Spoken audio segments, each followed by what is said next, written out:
जनवरी 25 में बच्चों O level के जो एग्जाम्स चल रहे हैं, आप में से सबसे ज्यादा टफेस्ट पेपर किसको मानते हैं? पाइथन। मैं आप लोगों को 2 दिन में होने वाले जितने भी पाइथन के क्वेश्चंस हैं वो सारे सॉल्व करा रहा हूं। ये रियल क्वेश्चंस हैं जो विशिष्ट सूत्रों के द्वारा पता किए गए हैं। तो सवालों को ध्यान से देखिएगा और विशिष्ट सूत्रों का फायदा उठाइएगा। ठीक, तो मैं आपको सवाल भी दे रहा हूं। हाँ, इसके ऑप्शंस इतने याद नहीं है या इतने ऑप्शंस नहीं पता चले तो सवाल मैं एक्सप्लेन कर दूंगा। कुछ के ऑप्शंस भी हमें पता है तो वो मैं ऑप्शंस भी बता दूंगा, लेकिन आप ऑप्शंस पे ज्यादा ध्यान ना दीजिएगा, सवाल पे ध्यान दीजिएगा। सवाल का जवाब पता होगा तो ऑप्शंस कोई भी हो आपको पता चल जाएंगे। तो शुरू करते हैं बच्चों। सबसे पहले सवाल एक था। अब हाँ, एक चीज और, सवाल का क्रम संख्या बदलती रहेगी। हो सकता है आपके 18वें नंबर पे हो सकता है किसी के कुछ दूसरे नंबर पे हो, और हो सकता है आपके पेपर में ये ना ही हो। ना ही हो का मतलब है, मैं ऐसा थोड़ी है कि अगर 60 सवाल बता रहा हूं 60 के 60 आ जाएंगे, उसमें 20-30 ही होंगे क्योंकि वो रैंडमली जनरेट होते हैं। तो पहला सवाल, फेबोनेंसी सीरीज में 13 ये नंबर लिखे थे, 0 1 2 3 23 13 तक। आपसे पूछा गया था 13 के बाद क्या आएगा, तो उसमें कई ऑप्शन थे। तो ये फेबोनेंसी सीरीज का आपको ऑप्शन तो पता ही है। फेबोनेंसी सीरीज एक ऐसी होती है सीरीज जिसमें 2 नंबर शुरुआत के जोड़ दिए जाए तो तीसरा नंबर अपने आप निकल आता है। इन दोनों को जोड़ेंगे तो कितना आएगा? 1। 1 और 1 जोड़ेंगे तो कितना आएगा? और इस तरीके से सबको पीछे वालों को जोड़ते चले जाइए। 8 और 23 13 को जोड़ेंगे तो कितना आ जाएगा? आया समझ में? अगर ये दोनों दिए होते तो इन दोनों को जोड़ के अगला आ जाता। तो पहला सवाल समझ आ गया। दूसरा, आप लोगों के क्वेश्चन में था कि एक कोई शब्द है और उसमें आप लोगों को दिया गया है, जैसे पाइथन शब्द है उसमें 0-2 लिखा हुआ है। इसका प्रिंट बताओ क्या आएगा? कुछ लिखा नहीं है, ये जो दिया रहता है तो इसका मतलब क्या होता है? ये पहला वाला पाइथन को ऐसे लिख लेते हैं ना। अगर आपको ये मैं मान लीजिए लिस्ट तैयार की है ऐसे, तो ये वाला शब्द स्ट्रिंग में क्या है? 0, ये 1 है, ये 2 है, तो हमें 0-2, तो क्या 2 इंक्लूड होगा? तो पी वाई इसका आंसर आएगा। इसी में एक और सवाल ऐसा ही था, ये दूसरे वाले उसमें था कि आपके सामने अगर कोई एक इंफॉर्मेशन वर्ड लिखा हुआ है तो 2 रेशियो इसमें क्या आएगा? तो 2 रेशियो में क्या आएगा? अगर आप इंफॉर्मेशन को INFO ऐसे लिख दे तो ये 0 है, ये 1 है, ये 2 है, तो यार 2 से चालू करेगा और क्या 8वां लेगा? नहीं लेगा। तो FOR, ये 3 हो गया, ये 4 हो गया, बाकी आप लोग समझ गए हो। क्लियर हो गया सारा?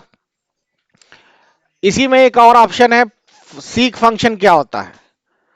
सीक फंक्शन जो है वो आपकी फाइल का करंट कर्सर पोजीशन बताता है। ठीक है, तो कहां जहां पर आपकी फाइल है उसके जहां पे कर्सर है उस जगह की पोजीशन बताता है। ये सीक का फायदा है या सीक का यूज है। नेक्स्ट, इनमें से पूछा गया था कि 3-4 आपको ऑप्शन दिए गए थे और बोला गया था कि इनमें से कौन सा आप लोगों का इनवैलिड आइडेंटिफायर है। जैसे 1 VAR, क्या ये आइडेंटिफायर हो सकता है? अल्फाबेट्स नंबर से नहीं हो सकता। उसके बाद @ लगा हुआ है बीच में, ये भी नहीं हो सकता। इसी में मुझे ध्यान आ रहा है कि एक और क्वेश्चन था जिसमें _VAR लिखा था, ये हो सकता है? ये हो सकता है। तो अगर अंडरस्कोर से आइडेंटिफायर शो किया गया है तो आप लोग इसमें कर सकते हैं। तो इस तरीके का था, ये समझ आ गया। एक में और भी लिखा था फॉर, क्या हो सकता है? फॉर नहीं आइडेंटिफाई, फॉर इक्वल टू 2 कर सकते हैं? नहीं, क्योंकि ये क्या है? कीवर्ड है, कीवर्ड नहीं कर सकते। अगला क्वेश्चन था पावर के लिए हम लोग किससे रिप्रेजेंट करते हैं?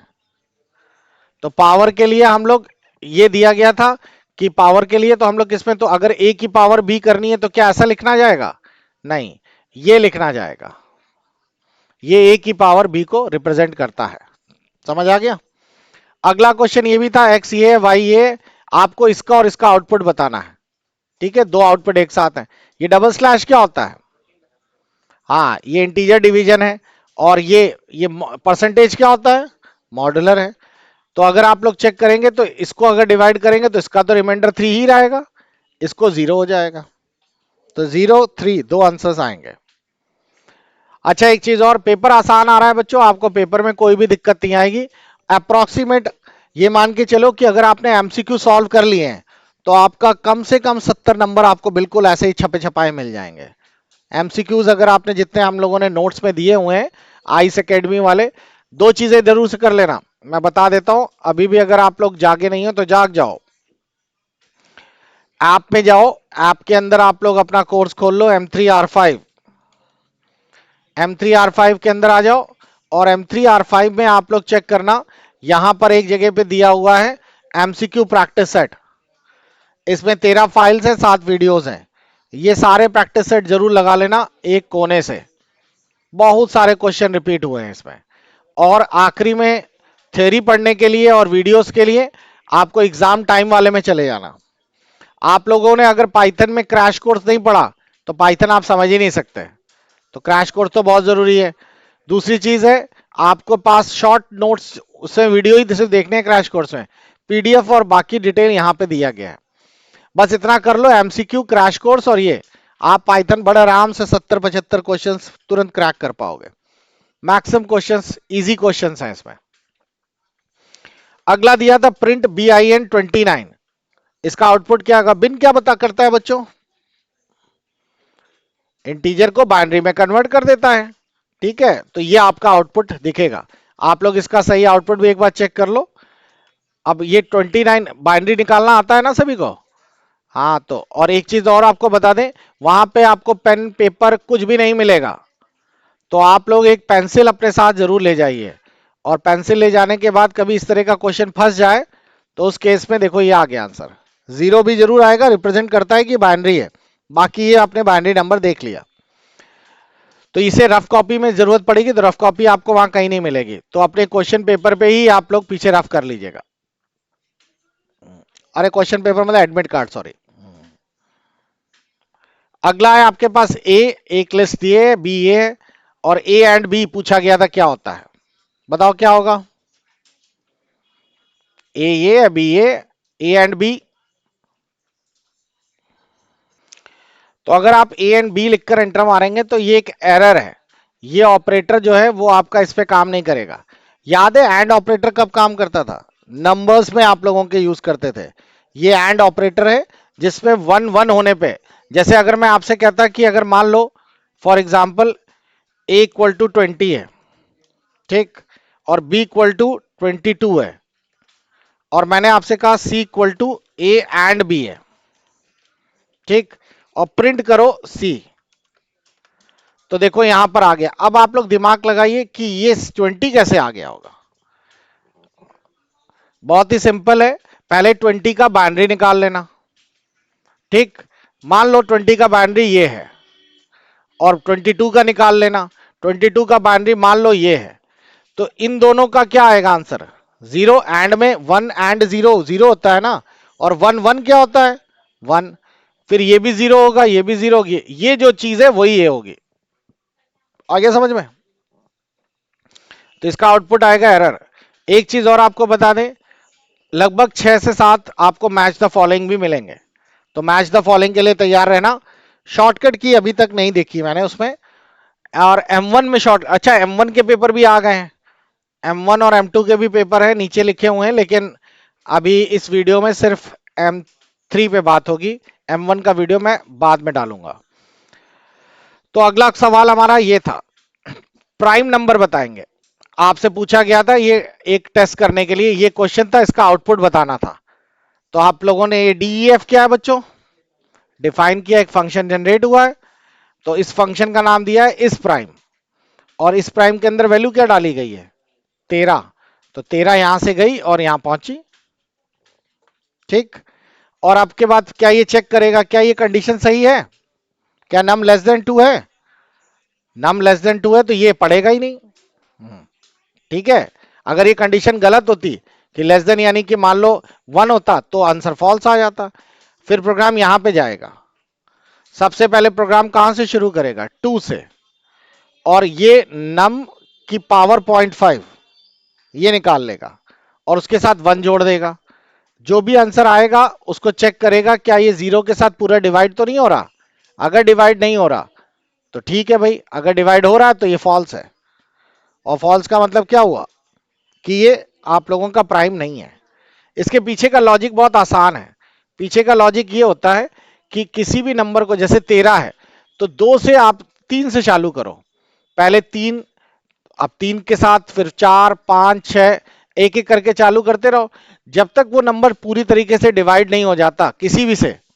जैसे 13 है, मैं 12 मान लेता हूं, तो 12 को पहले 3 से डिवाइड करेंगे। यहां पे देखो आई का लूप चल रहा है ना, आई की वैल्यू पहले 2 से शुरू हुई, तो क्या 12 2 से डिवाइड हो रहा है? हो रहा है, तो कंडीशन सेटिस्फाई हो गई ना, तो स्क्रीन पे क्या हो गया? फॉल्स।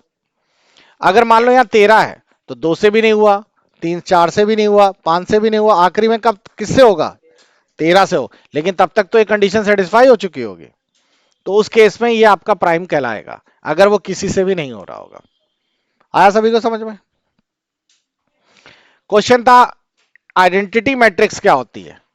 अब इनमें से आपके सामने ये ऑप्शन दिया होगा, उससे पूछेगा कि इसका आउटपुट में आइडेंटिटी कुछ इस तरह का था, मेरे को क्लियर कट याद नहीं आ रहा क्योंकि इतने सारे सवाल थे, दिमाग खराब हो गया, दिमाग लिखते यार याद करते करते। तो उसमें 3x3 जो था एक आइडेंटिटी मैट्रिक्स के ऊपर था। फिलहाल मैं आपको बता दूं 3x3 की आइडेंटिटी मैट्रिक्स ये होती है, ये होती है 1 1 1 0 0 0 0 0 0, ये होती है आइडेंटिटी मैट्रिक्स। और इसका एक सीधा सा लॉजिक होता है, जब आई की वैल्यू जे के बराबर, ये वैल्यू कौन सी है? 0 0, ये वैल्यू कौन सी है? 1 1, और ये वैल्यू कौन सी है? 2 2। तो देखिए ए और बी बराबर है ना दोनों में, तो जब ए और बी बराबर होंगे तभी आइडेंटिटी मैट्रिक्स होगी।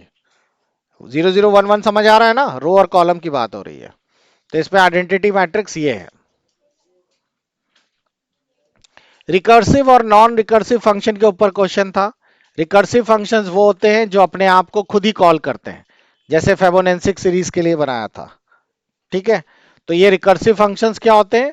वो फंक्शन जो अपने आप को खुद कॉल करते हैं। मैथ मॉड्यूल के ऊपर था क्वेश्चन कि आप लोगों को मैथ मॉड्यूल में अगर आपको इंपोर्ट कराना है या किस तरह का था कि इसमें कौन सा मैथ मॉड्यूल चलेगा, तो मैथ्स इंपोर्ट लिखना पड़ेगा आपको। तो ऐसा करने से आप मैथ्स के सारे मॉड्यूल इंपोर्ट कर पाएंगे, तब आपका साइन कॉस टैन ये सब चलने लगेगा, ठीक है। तो ये ध्यान रखना, फ्रॉम मैथ्स इंपोर्ट, ये याद रखिएगा। फंक्शन के ऊपर आया था कि फंक्शन को हम डिफाइन कैसे करते हैं, तो डीईएफ से करते हैं। और आपसे ये भी एक क्वेश्चन आया था इसके ऊपर कि फंक्शन कितने प्रकार के, global function, function other function के अंदर जानना, नेस्टेड फंक्शन इत्यादि। ये क्वेश्चन आया था पाइथन पैकेज क्या होते हैं। तो पाइथन के साथ बहुत सारे मॉड्यूल मुफ्त में आते हैं और उनको हम लोग $INT और इस तरीके से पाइथन की फाइल में इंक्लूड कर लेते हैं। तो पैकेजेस वो हैं जो पाइथन के साथ अलग से आते हैं, बस आपको एक बार उसी को ऐड या इंक्लूड करना पड़ता है। पीवीएम का मतलब पूछा गया है, फुल फॉर्म बताइए क्या है? बिल्कुल सही, वर्चुअल मशीन। और इसका मतलब होता है अगर आपको पाइथन कहीं पे रन कराना है और पाइथन सॉफ्टवेयर नहीं है तो आप वर्चुअल मशीन पे भी चला सकते हैं। पाइथन लैंग्वेज के बारे में याद रखिएगा, Python level high level language है। ये एक प्रकार का इंटरमीडिएट इंटरप्रिटेटर है, कंपाइलर नहीं है, याद रखना। लाइन दर लाइन काम करती है, डायनेमिक टाइप है यानी कई प्लेटफॉर्म पे काम कर सकती है, और ऑब्जेक्ट ओरिएंटेड है। पाइथन में ये 4 प्रकार की एरर्स होती हैं। ये क्वेश्चन नहीं याद है, आंसर याद है। Syntax error, run time error, logical error और डॉक्यूमेंटेशन एरर्स। तो ये 4 तरह की एरर होती है। सिंटेक्स एरर का मतलब कहीं कॉमा पैरेंथेसिस ये सब लगाना भूल गए। रन टाइम एरर, जब प्रोग्राम चल रहा है उसमें कुछ ऐसा वेरिएबल दे दिया जैसे 0 से डिवाइड करने वाला, तो 0 से कोई नंबर डिवाइड ही नहीं होता, वो घूमता रहेगा लूप। लॉजिक ही खराब है आपका, इनकरेक्ट लॉजिक वैल्यू डाली है, डॉक्यूमेंटेशन में कहीं गड़बड़ी है, कमेंट वमेंट गलत लगा दिए हैं। तो ये सब आपकी 4 प्रकार की एरर्स होती हैं। वाइल लूप का एक क्वेश्चन था कि आपके पास एक क्वेश्चन है वाइल का ये, और इसका आउटपुट पूछा गया था, लेकिन ये क्वेश्चन नहीं था, थोड़ा चेंज था, मेरे को ध्यान नहीं आया तो मैंने ये लिख दिया है। फिलहाल कुछ इसी तरह का 4-5 लाइनों का था। आई इक्वल टू 1, आई की वैल्यू इतनी है तो प्रिंट करो, तो आई की वैल्यू क्या आएगी। क्लियर? अगला सवाल,